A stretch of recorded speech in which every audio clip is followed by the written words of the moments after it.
Olá, terceiro ano, boa tarde, tudo bem? Com a Pro Silvia está tudo bem.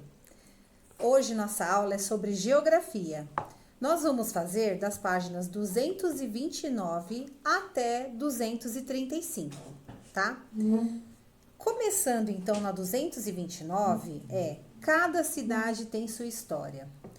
Nesta primeira página, aqui está falando o seguinte, que cada cidade surge de maneira diferente e com o passar do tempo, com o passar dos anos, ela vai se transformando. Como assim?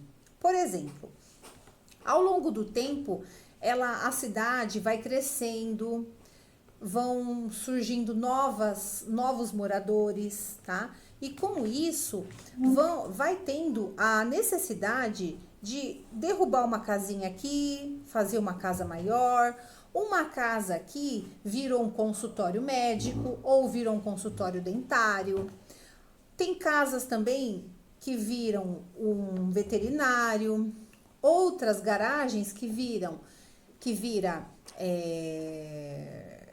um comércio, uma igreja, e assim vai se transformando, tá? Como um exemplo, bem perto de vocês, ali perto da escola, naquele bairro bem famoso que é ali da escola, no Picanço, né? Na Avenida Cajuru, que é bem movimentada. Lá, se você for ver fotos de 20 anos atrás, de 30, 40 anos atrás, ela é bem tranquila, rua de terra, né? Há uns 40 anos atrás, rua de terra. Depois foi modificando, antes não tinha tantos comércios, agora aquela rua, ela tem vários comércios. E isso facilita a nossa vida, porque nós que moramos perto, a gente não precisa ir para longe para ir até um comércio. Se eu quiser comprar uma roupa, um sapato, se eu quiser ir ao banco, se eu quiser ir até o dentista, tem tudo ali. Ali tem tudo que eu preciso. Então, eu não preciso me locomover para mais longe, não é mesmo? E é assim que os bairros vão se transformando. Tem até escola perto da gente, que antigamente as escolas eram muito longe. Então, não dá para você ir para um lugar, falar, eu quero ir naquela rua com aquela casa amarela, porque a casa amarela pode ser que se transforme. Muda o portão, muda a arquitetura, uma casinha pode ser demolida e construir uma casarona, um sobradão, ou pode construir um mini predinho, né, como tem bastante, e assim vai se transformando, tá, com o passar dos anos. Por exemplo, nessa página 229 tem uma figura, eu vou colocar a figura aí para vocês verem, tá? Essa figura é do Vale do Anhangabaú, Viaduto do Chá, lá no centro de São Paulo. Olha só como era. Em 1890, o vale era ocupado por plantações de chá e agrião. No centro, o córrego do Anhangabaú e ao fundo, o primeiro viaduto do chá. Então, olha como era bem simples, tinha até plantações ali no meio, né? E depois, a foto em 2011, na outra página, 230, há 121 anos depois, olha quanto tempo, como modificou esta cidade, aquele pedacinho da cidade. Olha lá, se vocês olharem, olha, tem grandes casarões, né? Olha que bonito, que fizeram uma casona aqui, né? O Teatro Municipal. Então, foi tendo vários comércios, várias casas bonitas, casas de show, museu, teatros, né? Tudo em volta. Quantas mudanças, não é mesmo? Está perguntando aqui, ó, o planetinha lá do livro de vocês está perguntando quantas mudanças, não é mesmo? E aqui também está falando, ó, no entanto, alguns lugares e algumas construções que são consideradas muito importantes, são consideradas como patrimônio histórico culturais, ou seja, quando a casa ou o local é considerado patrimônio histórico, ninguém pode mexer. Você não pode mexer em nada. Mesmo quando você for reformar, que com o passar do tempo, as casas, as construções, elas vão se deteriorizando, né? Vão ficando feia, então você precisa fazer uma reforma. Precisa ser feita por pessoas especialistas, tá? Não pode mudar em nada na construção dela, tá bom? Então, vamos lá para a página 231. Tem mais imagens. Veja a imagem a seguir. Patrimônio histórico de algumas cidades do nosso país. Então eu não posso modificar esta imagem, esta igreja do jeitinho que tá, mesmo quando eu for reformar, eu tenho que reformar do mesmo jeito, tá? Porque ela é um patrimônio histórico da cidade. Ao lado é o Museu do Ipiranga, em São Paulo, lembrando a independência do Brasil. O Museu do Ipiranga também, eu não posso modificar, eu tenho que deixar ele exatamente como ele está. Tanto que ele passou por uma reforma grande, porque ele estava bem velho, e se eu não me engano, até hoje ele não está aberto ao público, mesmo por conta da pandemia, mas mesmo antes da pandemia, ele estava fechado ainda porque estava em reforma, tá? Ó, assim podemos dizer que o espaço urbano é formado tanto pelos patrimônios preservados, quanto pelas mudanças que vão acontecendo ao longo dos anos que caracterizam sua paisagem, tá? Na página 232 tem o globinho lá, né? E saiba mais, cidades planejadas e não planejadas. Aqui tá falando que tem algumas cidades que elas foram planejadas antes de serem feitas, como por exemplo Brasília. Brasília foi uma cidade planejada, então lá eles planejaram a cidade, ali eles já sabiam onde ia ter um mercado, onde ia ter uma escola, onde ia ter as casas, o Planalto lá naquele lugar. Tinha até, uma vez eu vi uma reportagem que Brasília tinha uma cidadezinha, e essa cidade foi encoberta por um rio. Eles mesmos que fizeram esse rio artificial, né, que virou um rio. Então, Brasília foi totalmente modificada, foi totalmente planejada, tá? Aqui onde nós moramos, aqui não foi planejado, né? Foi construindo, as pessoas foram comprando seus terrenos, foram fazendo suas casas e foi modificando, né? Como eu mesmo disse, foi aparecendo os comércios, os bancos, tudo para facilitar a nossa vida, tá? Ó, da mesma maneira que as cidades têm sua história, elas também se diferenciam em muitos aspectos, na paisagem, nos hábitos e costumes das pessoas que nelas moram, nos tipos de lazer, diversão, atividades culturais que oferecem, no funcionamento dos serviços, no tipo de comércio, de lojas, de produtos que exibem e nos demais serviços que dispõem. Por exemplo, aqui perto da nossa casa, lá onde eu falei, lá na Cajuru, à noite é tudo fechado, tudo deserto, não é mesmo? Porque o comércio só trabalha durante o dia, à noite não. E ali não tem nenhum lugar para a gente ir. Tem as sorveterias, mas elas fecham cedo. Tem restaurantes, mas também ele fecha cedo, no máximo meia-noite, né? 1 hora, acho que no máximo.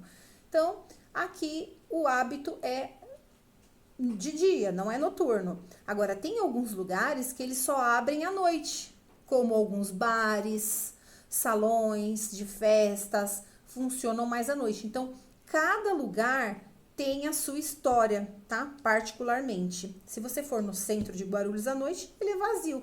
Depois do horário de aula, né? Porque geralmente tem escolas abertas à noite, tem cursos, faculdades. Então, até umas 11 horas, meia-noite, tem bastante movimentação de pessoas na rua, indo e vindo, tá?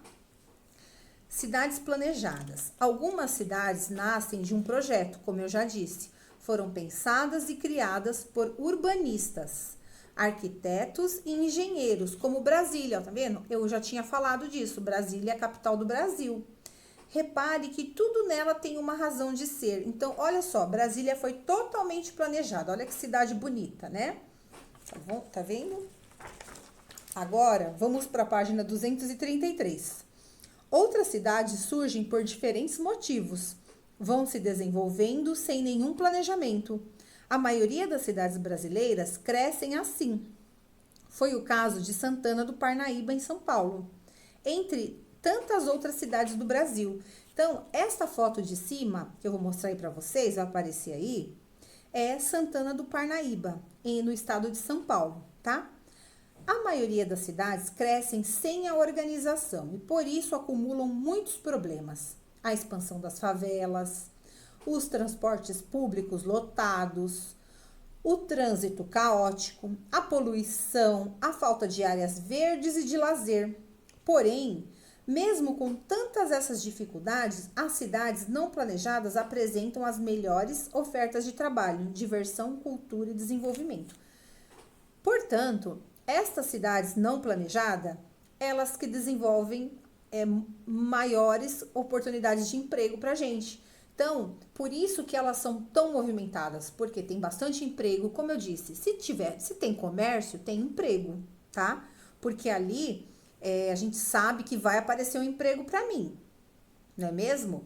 Se não tem comércio, não vai ter emprego. Então, quanto mais movimentada for, se eu sei que tem um lugar que é movimentado, eu vou falar, vou montar meu comércio ali, vou montar minha lojinha ali, vou montar meu restaurante, vou vender meus quitutes, meus bolos ali, porque eu sei que vai vender, tá? Porque tem bastante gente. Se as pessoas trabalham, principalmente comida, né? Se a pessoa vai trabalhar, ela tem que comer. Às vezes quer um docinho, então ali vai fluindo, tá bom? Na parte de baixo, na foto de baixo, também é uma foto da cidade, bem no centro, no centro da cidade, uma foto bem movimentada. Com isso, vai aumentar o trânsito, tá? Agora, na página 234,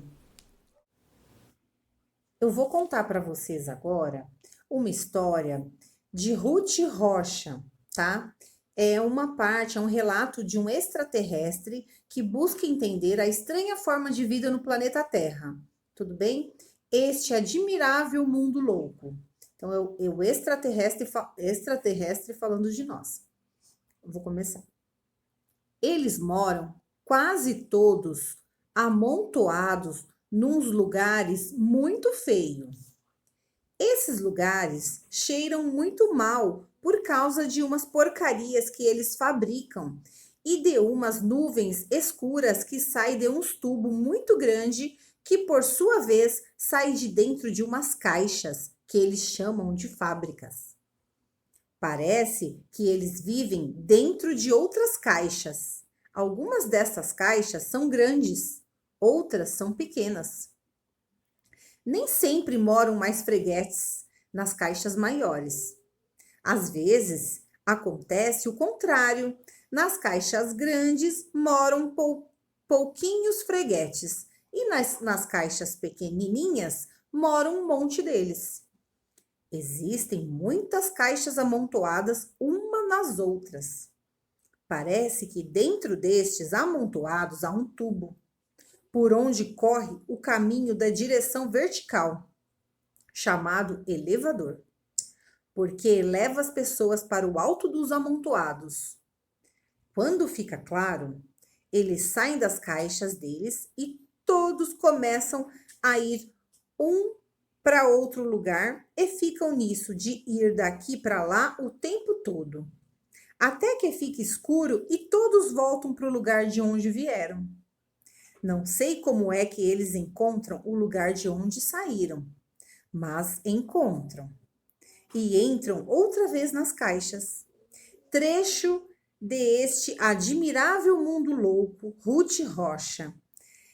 Então, vocês ouviram esse texto? Freguetes quer dizer o quê? O nome que os extraterrestres deram aos habitantes da Terra. Então, freguetes somos nós, tá? E vocês viram que eles falam que nesses amontoados dessas caixas, eles chamam as caixas as casas são caixas, tá? E você viu que eles falaram que nas caixas grandes moram poucas pessoas, nas caixas pequenas moram muitas pessoas, que é o que acontece aqui, não é mesmo? Geralmente nas comunidades são pequenas e moram muitas pessoas, tá? Então, esse foi um trechinho do livro da Ruth Rocha, contando do extraterrestre. Na página 235, vocês vão responder umas perguntas, tá? Que lugar do planeta Terra o extraterrestre descreve? Que lugar? Que lugar? Como que chama isso, tá? Como é este lugar? Então, vocês vão descrever como que é. Como é esse lugar que ele está descrevendo aqui, tá? Releia o trecho. Nem sempre moram mais freguetes nas caixas maiores. Às vezes acontece o contrário. Nas caixas grandes moram pouquinhos freguetes e nas caixas pequenininhas moram um monte deles. Então, você vai reler esse trecho e no A. No A não, desculpa. Na primeira bolinha. A, qual problema ele está se referindo? O que ele está querendo dizer com esse texto? Tá? Agora na C. No texto, pode-se perceber a existência de uma rotina? Justifique sua resposta. Que rotina é essa que ele está falando? O que está acontecendo? O que acontece no mundo dos humanos que ele está descrevendo? Está falando aqui no texto, tá? Vocês leem de novo, prestem atenção que vocês vão entender. Tudo bem? Se eu falar mais, eu vou dar resposta. Eu já até falei algumas ali explicando, tá? Aí vocês, então a lição é até 235. Depois vocês vão fazer a 236, 237, 238 é para casa, tá? Eu vou explicar como que é. É fácil também, é tudo referente a esse texto, tá? A D. O extraterrestre não sabe como os freguetes conseguem saber onde moram e como retornam para suas caixas. Pois bem, vamos relembrar? Então, aqui tá. Os lugares podem ser representados de diferentes maneiras. Observe. Então, aqui tem as figuras e vocês vão observar. O que o extraterrestre quis dizer? Que as pessoas saem de casa, vão para o trabalho e voltam. Como que as pessoas vão saber onde que elas moram? Como? Pensem nisso. Aí tá a primeira bolinha. Qual o ponto de vista da foto do número 2? Qual o ponto de vista? Você tá vendo como? De cima, de lado, de baixo? Tá? É isso que é para você fazer. A segunda bolinha. Como ela foi representada da figura 3? Como que ela foi representada? Através de um desenho, de um mapa? Como que é? Tá? Observando novamente as fotos, que resposta você daria a eles? Tá?